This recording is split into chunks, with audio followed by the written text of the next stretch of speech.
I'm Alex. I am in our Colorado Springs location in Colorado.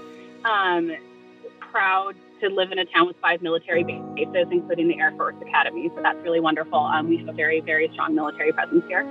I'm also a Navy spouse. My husband is going on 16 years between his active duty time and the reserves. He spent a lot of time in the middle of the ocean on a big boat in the Gulf in the 2006, 2009 timeframe.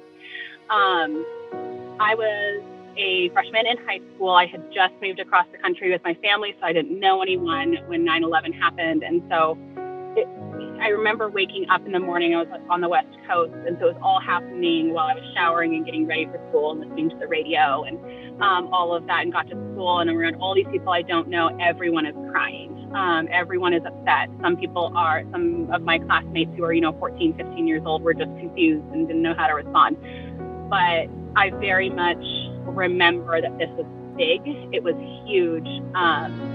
And I remember feeling like this was going to be important for the rest of my life. I actually went home, and on our home TV, I took a blank VHS tape and I put it into the VCR, and I started recording random snippets of the live news because I felt like this was going to be big and it was going to be impactful. And so somewhere in my house, even 20 years later, I still have that VHS tape. But I don't really need it to remember some of those things, some of the things I saw on the news, even some of the images that are, not memorialized now, just some of the random video and picture that came across the news that day are cemented in my mind. And I can still very vividly see this one woman from the news clippings, and I have no idea who she is. I've never seen her on any rewatched footage, but it left a mark on me that this was big and it was going to impact everything. And it has. I think every year that 9/11 is remembered, there's a new story and a new layer to that trauma that I learned. And I try and really just sit with it and honor it. I have a friend whose mom was supposed to be on one of the planes and switched with her best friend at the last minute. And so I know some people who have some very personal ties to 9/11. And the only reason her mom is alive today is because they switched shifts as flight attendants. As a military spouse, like you guys have said, there's so much pride and so much emotion and fear and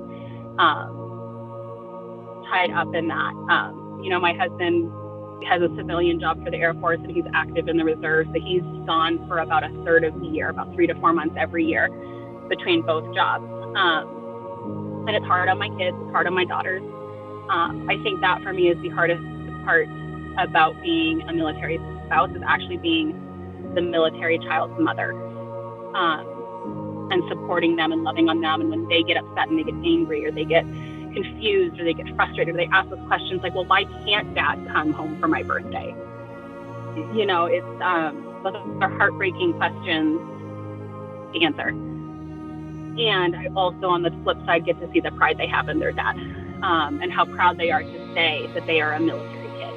And in this town, the military kids are greatly celebrated because they're a good, 50% of every school in this town, with how many bases we have here. And it's really cool to see that on the flip side of all that emotion and then missing their dad and not fully understanding it at their age yet, they're also so proud on Veterans Day. They're so proud when it's time to purple up for the military child to say, my dad served in the Navy and I'm a Navy kid, and how cool is that? I will say, for the first responders, I have been one of the people who's been saved by a first responder.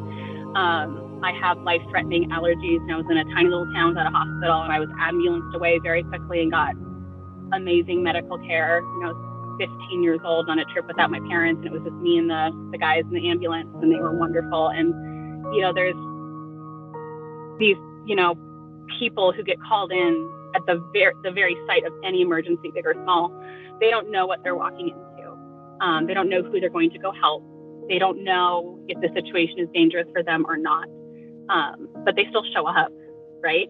They still say yes, they answer the call, and they go and serve. And I think that is just such a beautiful side of humanity.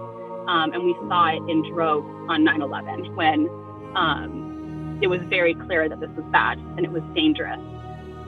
And they still showed up, and they still tried to save people, and some of them lost their lives. And so I think first responders in our military are some of the most beautiful sides of humanity, in the sacrifice and the service, and just the answering of the call. So thank you so much for serving, those of you who serve or served, and to the families and the children of those who served.